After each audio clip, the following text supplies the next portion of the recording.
Fast fact. According to the most recent data from the U.S. Census Bureau, Americans spent $97.8 billion on lottery tickets in 2022. I'm Drew Thomas, and you're listening to Bank Chats.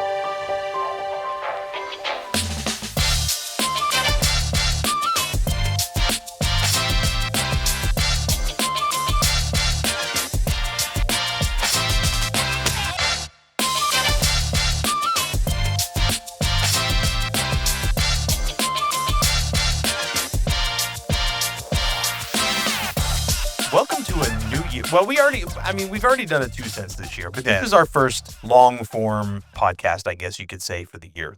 So it's 2025. Yeah, and you got me back.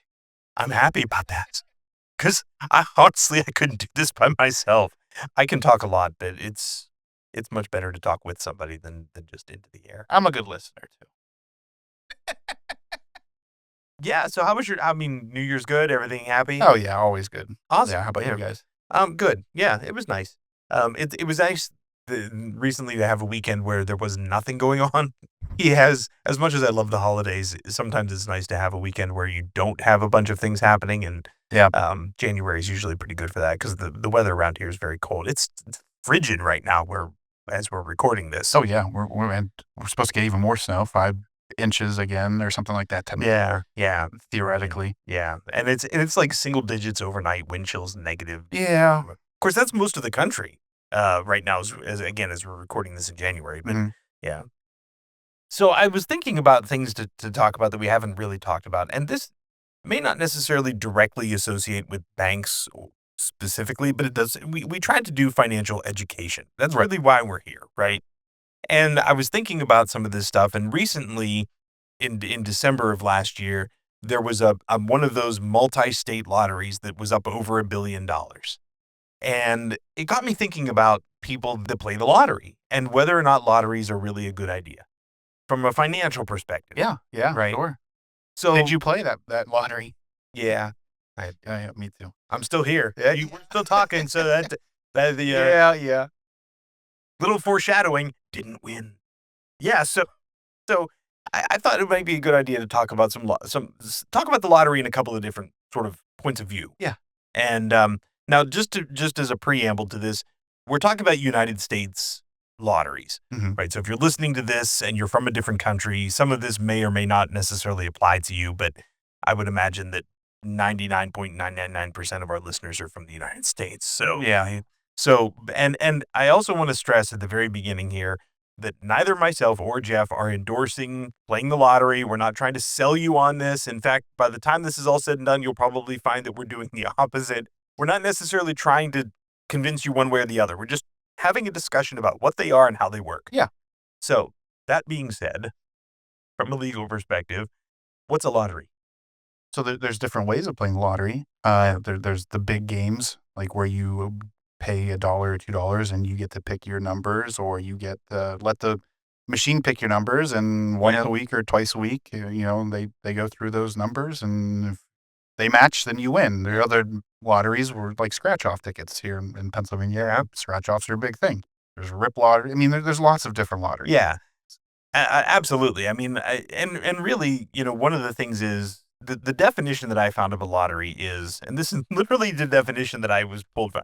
A lottery is a low-odds game where winners are selected by random drawing. Okay. Right? So that's a lottery. Typically, they're government-sanctioned. They're state-run, Yeah. And most legal lotteries, and I stress legal lotteries, are administered by state or federal governments because there's a history with lotteries in this country and predating the country itself where lotteries were a little rigged and it was bad. Yeah. So...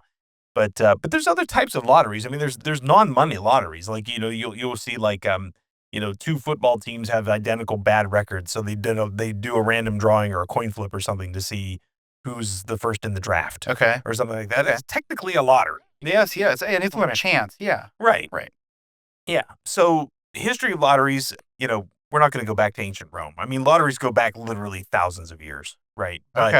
But lotteries were pretty commonplace in colonial America, fell out of favor in the 1800s due to some religious and moral reasons, and like I said, there were some scandals where people were cheating and rigging the lotteries and stuff. So they kind of fell out of favor in the 1800s, and then really up until the mid 1900s, the first modern lottery, as we think of them today, as like state lotteries, was conducted by the government in a U.S. state, was New Hampshire in 1964. So they're really not as old as you might think. No. At least it wasn't as old as I thought. No, definitely not.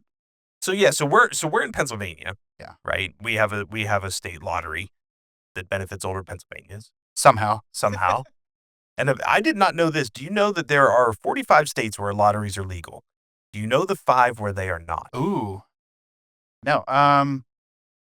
There's, Are they weird? Like the ones that you wouldn't think? There's one in particular that I wouldn't think. Okay.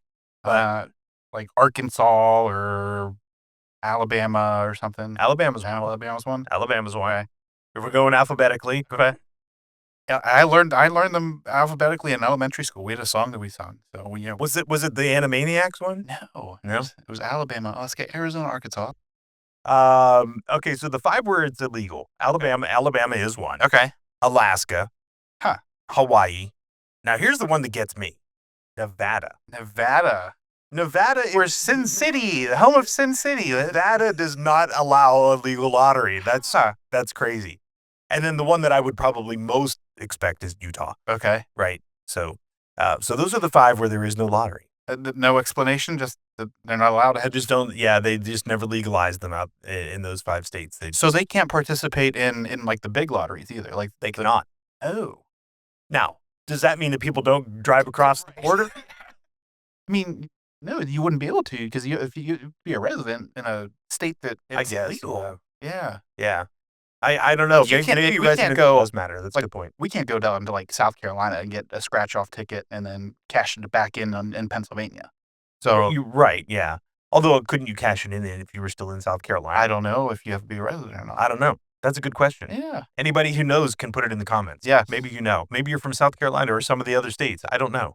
That's a good question. Yeah. Yeah. Now, if it's one of these multi-state lotteries like the Mega Millions or Powerball, I guess you can cash it. Any state that participates, I guess you can get your money. Okay. But we'll get to that. Okay. Yeah. But jumping ahead. No. Well, no. I mean, that's it's that little tease. Yeah. Okay. You gotta dangle the carrot. Gotcha. Yeah. So the question, I guess, is those 5 states don't allow lotteries. Why do the other 45 allow lotteries? Like, why? That's the question. I mean, we kind of talked about it, like the benefits older Pennsylvania's part, right? I mean, so in Pennsylvania, it's benefits, or Pennsylvania's in other states, is it different? Like I mean, yes and no. I mean, the whole point, I think, behind the lotteries, at least in the New Hampshire one, which then set the precedent for the rest of the country or the rest of the states that eventually created lotteries, was funding. Yeah. Right. So it's pretty easy to go out to your population and say, hey, you give me $1, you have a chance at 500, but half of your dollar actually goes to the state to pay for, whatever. Okay.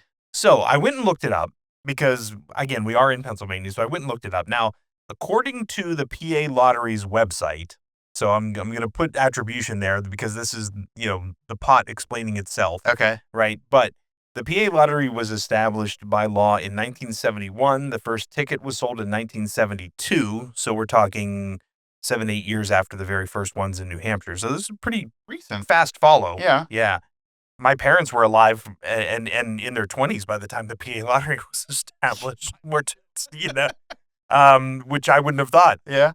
And again, according to the PA Lottery website, this said the state lottery has contributed since 1972 more than $36.2 billion to programs that include property tax and rent rebates, free and reduced fare transportation services, low-cost prescription programs, care services, and local services provided by 52 area agencies on aging for elderly Pennsylvanians. So they're not cutting your grandma a check. Right. But rent rebate I didn't know that's where that came from, actually. Yeah.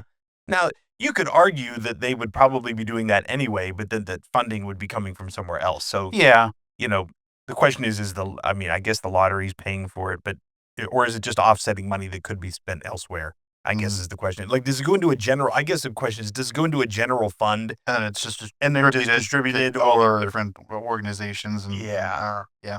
I don't know, but so keep in mind the states must pay out the prize money first. and cover all operating and advertising costs before getting the rest to keep as government revenue. Research says about 60% of the revenue from state lotteries goes directly to the winner. Okay.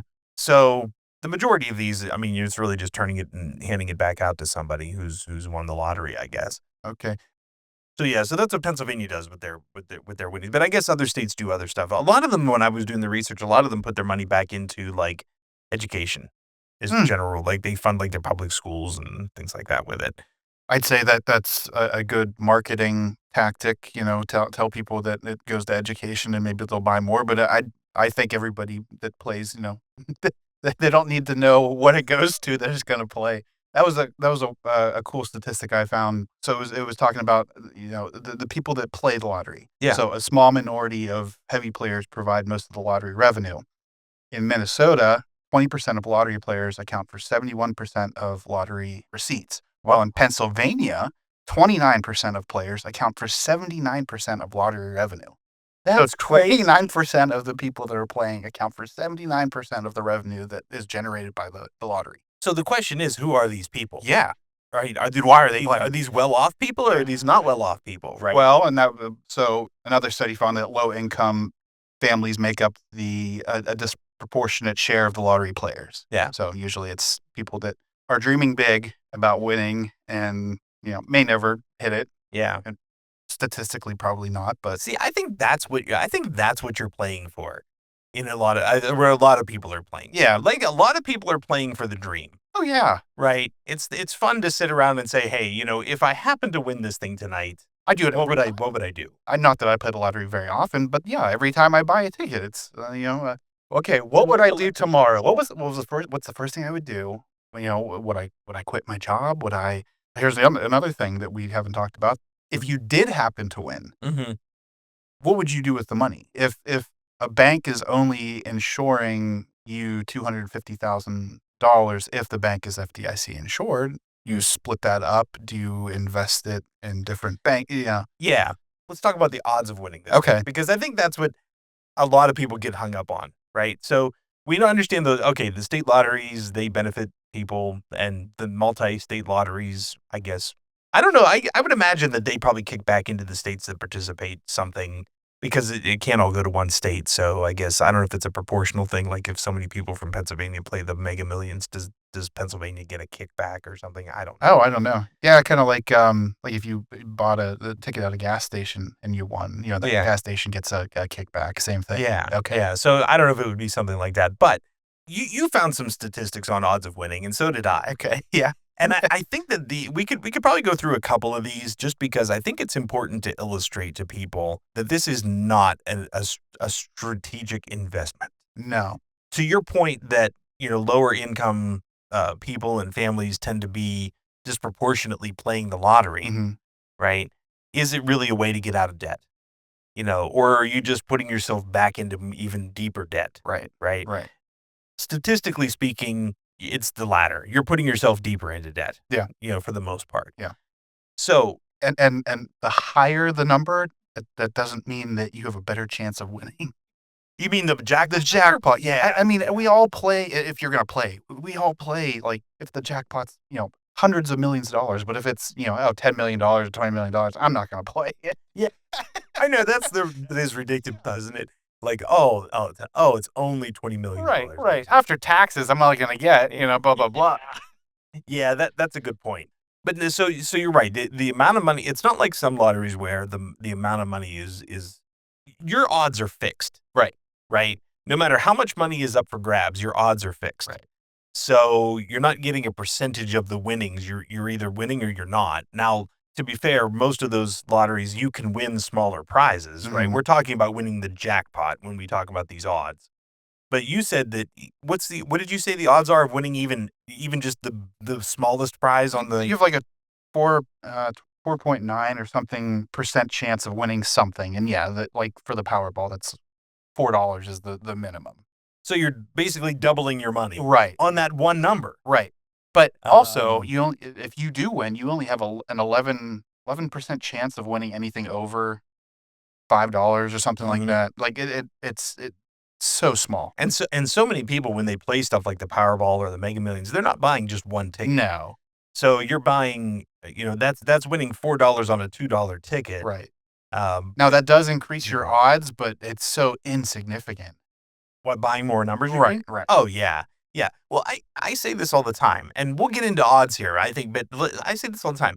If you bought, like when these jackpots inevitably hit, 70, 750 million, 800 million, $1 billion, Yeah. it hits the news. It makes national news. Everybody talks about how everybody's playing the lottery, right? Oh, yeah. And you see people that are buying just a crazy number of tickets. And then inevitably what happens is usually the next morning you wake up and nobody won, Yeah. right? And the jackpot goes even higher.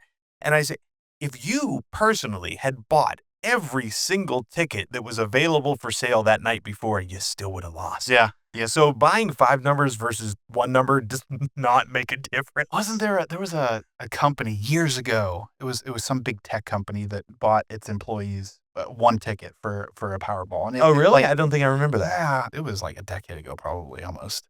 And Yeah. yeah, they bought 1 ticket for each employee, and Mhm. it came out to, like, I don't know, $1 million in tickets, like, it was a big tech company. Yeah, yeah. Still lost. And so everybody lost. Everybody lost. Yeah. So that's the thing. You're right. I mean, you got to be realistic about this. So let's talk odds, right? So Yeah. so the Mega Millions jackpot odds, and again, we're talking the grand prize, the jackpot prize, right? Okay. The odds are 1 in 302,575,350. So there's a chance. So you're saying there's a chance. Nice reference. Yeah. The Powerball odds are slightly better. The Powerball jackpot odds are 1 in 292,201,338. Wow. So I know you found some examples. Yeah, trying to wrap your brain around numbers that big is just really difficult. Yeah. I So think. So what do you got? so the one I found was okay. This is from in Vestopia, if for reference. So it says assume you went to the largest stadium in the world, which happens to be in North Korea. Okay. Imagine the stadium was filled What do they know? like Who the can largest. see anything in North? No, go ahead. I'm perfectly sorry. Allegedly, yeah. Go ahead. Okay, so imagine the stadium was filled to capacity. Everyone in that stadium was entered into a lottery. Okay. That's you would have 1 in 150,000 chance of winning that lottery. So the stadium seats 150,000 Yeah. people. Yeah. Okay. Okay. Right. So to compare that to the Powerball, Mhm. you would have to fill that stadium 1,947 more times to have the same odds as Wow. winning the Powerball, which is Okay. insane. That is insane. So I have a stadium related version as well. Okay. So imagine walking into an NFL sized stadium. You Okay. can you can pick your poison, right? And you are handed a penny. Okay. And you are asked to walk into the stadium and place that penny somewhere on the field. Okay. Okay? Now, once you've done that, you come back out of the stadium and okay, I have asked you to do this. You have gone inside, you Okay. have placed a penny somewhere on the field. Sure. You come back out of the stadium and you say to me, Drew, I'm going to blindfold you. I'm going to send you into the stadium blindfolded with a penny, Okay. and you have to place your penny directly on top of my penny. Okay. Okay? I have 15 times more likelihood of doing that than winning the Powerball. Wow. Wow. Yeah, I mean, some of these odds are they're just insane. Yeah. They're just insane. The other one that do you I have a couple more random ones. Yeah, give me another one. Yeah. To put it in perspective, you have a 1 in 186,978 chance of death or injury from a lightning strike in a given year, compared to the Powerball drawing of 1 in 292.2 million. So there's a better chance of being struck by lightning, what, like 80 times? Yeah. Is that right? Yeah. And those chances go up even higher for dying from a hornet or wasp sting or cataclysmic storm or Yeah. Yeah. This was another one that I thought kind of put some perspective on it for me. Imagine that I gave you a calendar Okay. that included the next 570 years on it. Wow. Okay. Okay. And you have to pick, and I'm going to choose not just a year, not just a month, not just a day, an hour. I'm going to choose a minute. A minute. Wow. And then you have to choose the same minute that I do. Wow. That's the equivalent of winning the Mega Millions or the Powerball. So I think the message I think we're sending here is this can be fun to dream. Yeah. And inevitably, what's the argument? It's only a couple bucks. I might win. But what's the argument everybody throws out there? Somebody has to win. Yeah. Well, not technically. But I mean, eventually somebody. Eventually, yes. Right? Yeah. But it's somebody in a country of 300 million people. Yeah. And I mean, like, eventually, like, so I think the message we're trying to throw out there is that, or that I'm trying to throw out there, I guess, is that the lottery is not a sound financial investment. No. If you are, if you are, as you point out, if you are sort of down on your luck right now, you're not making a ton of money, if your family's a little bit behind on bills, things like that, the likelihood that your investment in a lottery ticket is going to be your ticket out of there, out of that situation, you're far more further ahead of the game to take that money and put it into a savings account. Oh, Or yeah. some other kind of investment vehicle with your bank or or a trusted financial advisor than you are giving it to a lottery. Yeah. I had some numbers on that. To add to that, so spending $5 per week on a lottery ticket adds up to $260 a year. Okay. Over 20 years, a typical long-term investment horizon for stocks and bonds, the total spent on lottery tickets would be $5,200. Putting $260 per year into stocks and assuming annual return of 7% would give you $11,015 after 20 years.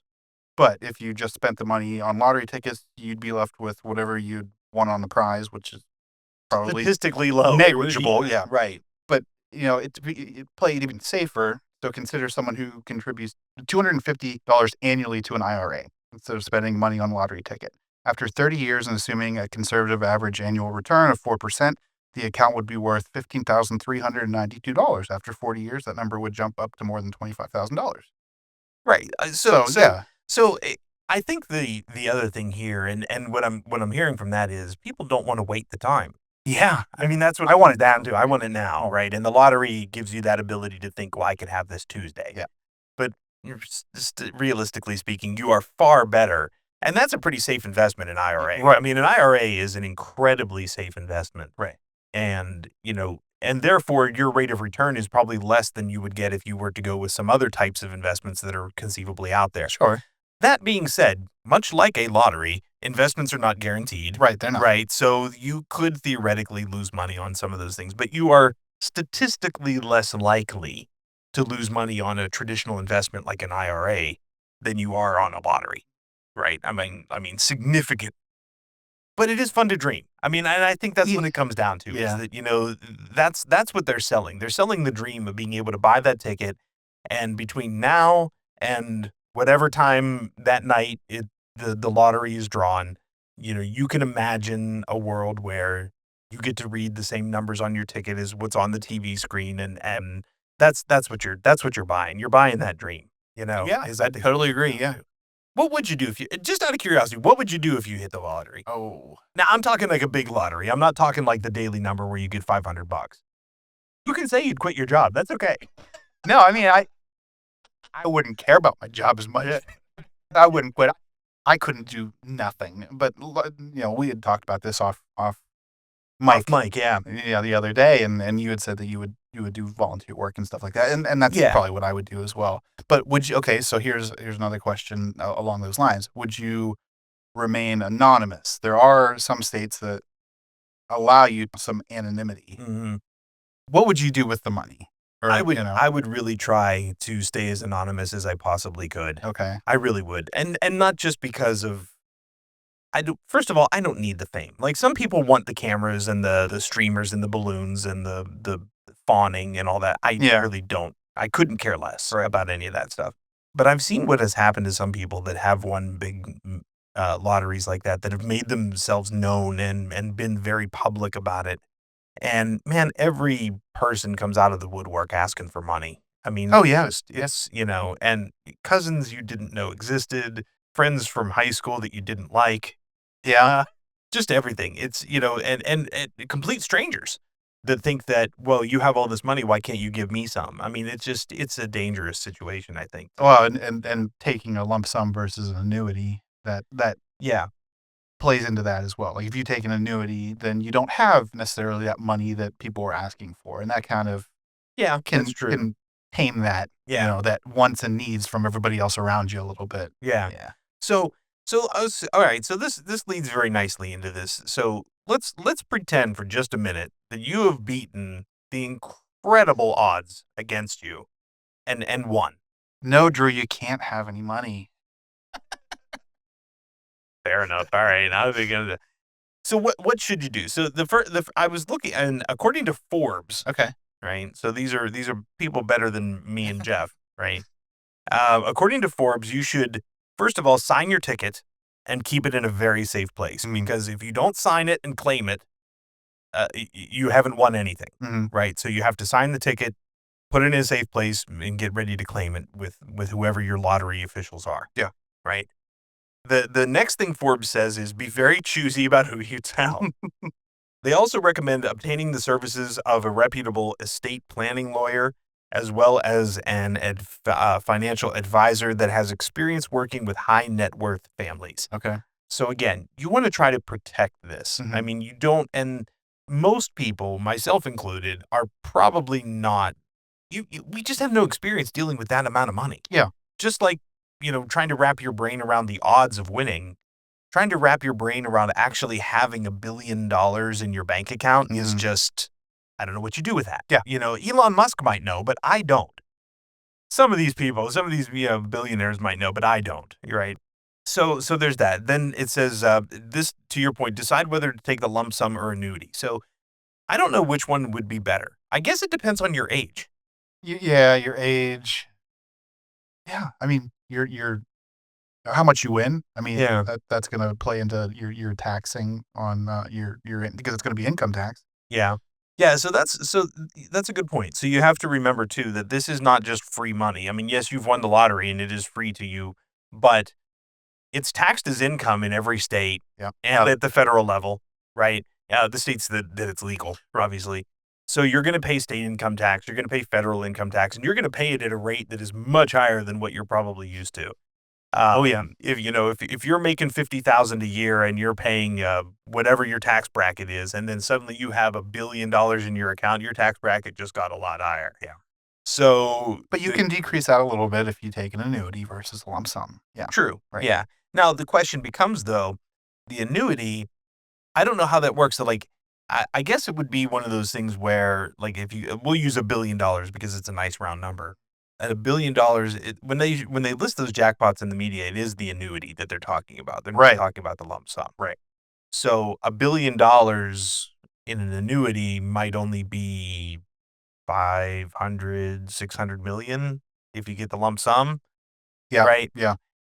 So you're potentially leaving what A four lot hundred of money million on the dollars table. on the table, Yeah. right? But the plus side of that is you can't spend it all at once, Can't spend it all at once. Yeah. right? So you're sort of relying on the government to sort of spoon feed your money to you. You're protecting yourself from yourself. Yeah, yeah, you know.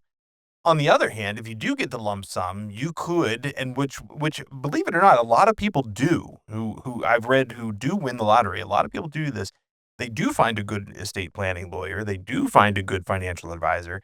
And if you invest that money, you could potentially make way more. Mm.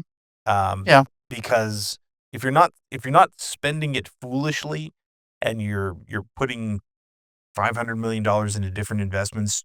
What did you say what did you say the average return is on the stock market? Like 7% on average, 7 on average. Some years less, some years more, but Right. on average. So if you're making 7% on $500 million, y- y- you're you're you're going to be able to probably live just on what you earn. Yeah. You don't even have to touch the original 500 million if you don't want to. Sure. So I don't know. I guess it would depend. And then, too, I mean, honestly, I don't know how annuities work. Like, can you transfer that? So usually when it, like, at least for like the big games, the Powerball Mhm. and Mega Millions, if you would pass away and you had an annuity, that money would be converted to one lump sum to your heir. Okay. So whoever's below you. So the people they're taking one lump sum, a lot of times they don't have family or they don't have someone that they want to leave that money to after they pass. Okay. Yeah.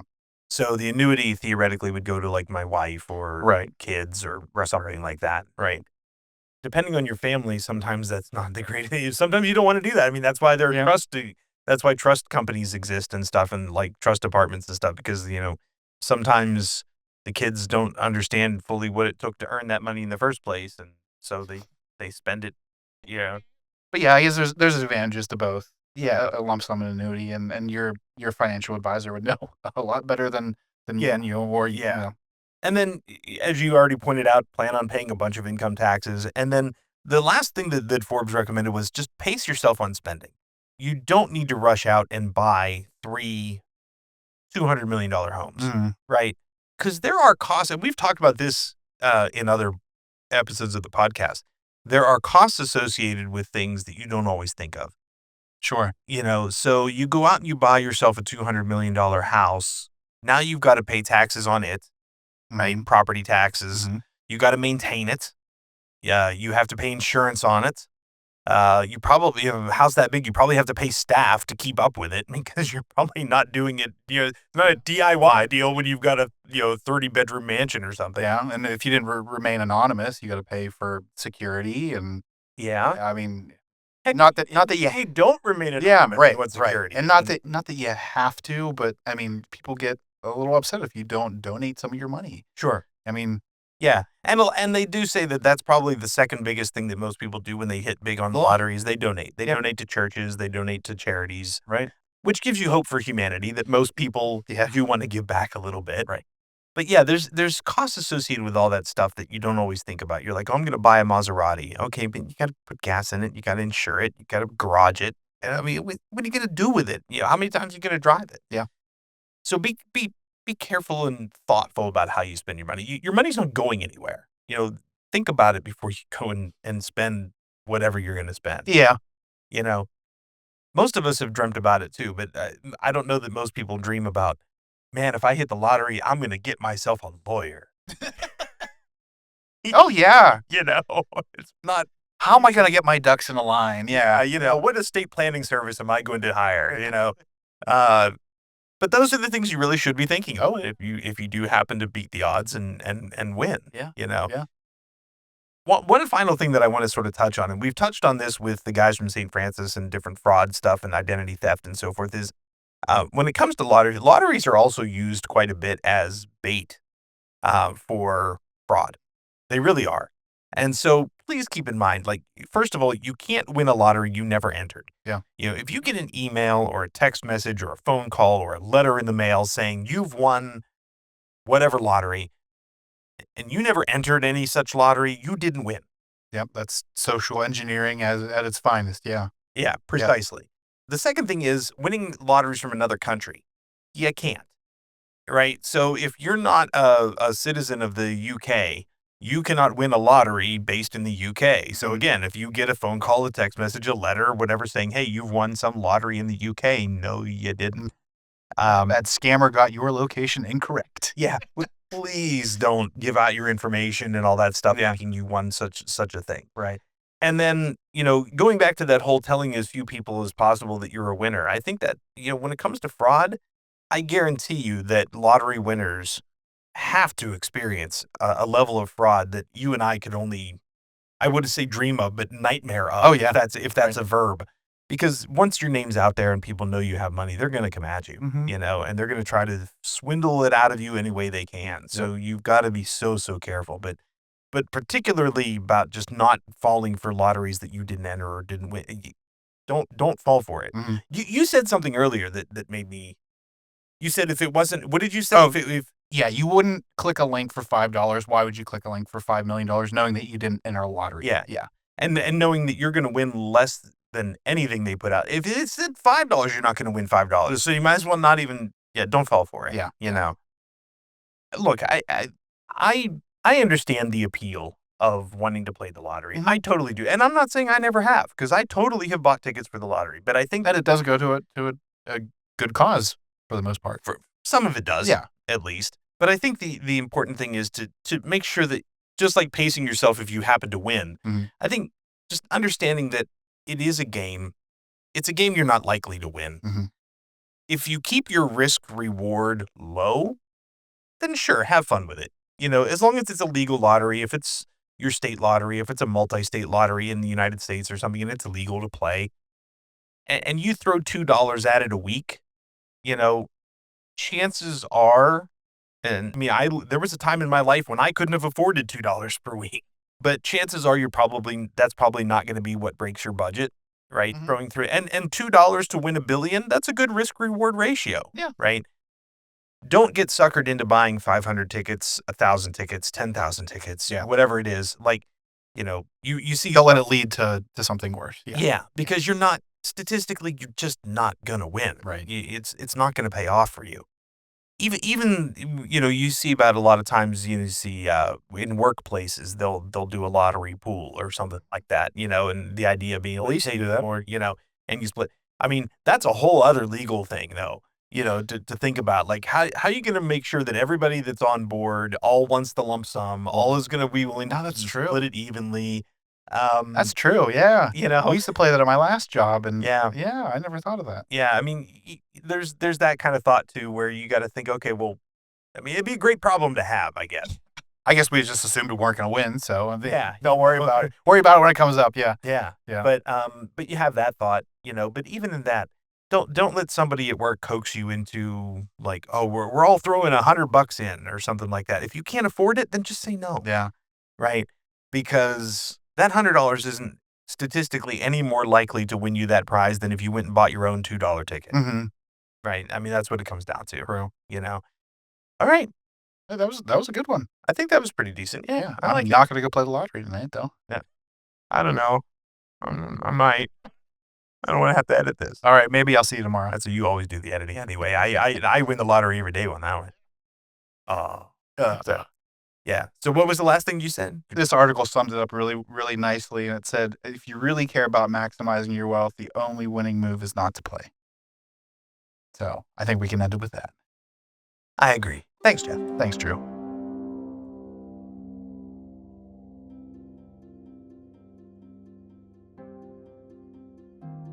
This podcast focuses on having valuable conversations on various topics related to banking and financial health.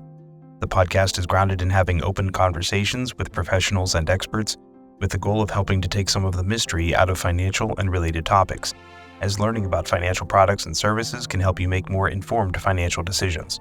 Please keep in mind that the information contained within this podcast and any resources available for download from our website or other resources relating to bank chats is not intended and should not be understood or interpreted to be financial advice. The host, guests, and production staff of Bank Chats expressly recommend that you seek advice from a trusted financial professional before making financial decisions. The host of Bank Chats is not an attorney, accountant, or financial advisor, and the program is simply intended as one source of information. The podcast is not a substitute for a financial professional who is aware of the facts and circumstances of your individual situation. There's an old joke about a man who is asked what he would do with his life if he won the lottery, and he responds by saying he'd sit on the beach all day doing nothing. The punchline is that it doesn't cost anything to sit on the beach all day doing nothing. But it's no joke that you'd eventually want to go home, eat food, use your cell phone, see a doctor. It's fun to dream about what you might do if you won the lottery, but in the end, you're statistically much further ahead financially if you simply don't play. The odds of winning are stacked against you so heavily that it's hard to even comprehend. If you are going to play and you can afford it, buy one ticket and take your chances. And if you do win, take steps to protect yourself and your winnings. AmeriServ Presents Bank Chats is produced and distributed by AmeriServ Financial Incorporated. Music by Rattlesnake Milo and Andrea Kalitkin. Production and editing by Jeffrey Matevish. Please take a moment to subscribe to the show on your favorite podcast app and drop us a comment. Then let us know how you enjoyed the show. For now, I'm Drew Thomas. So long.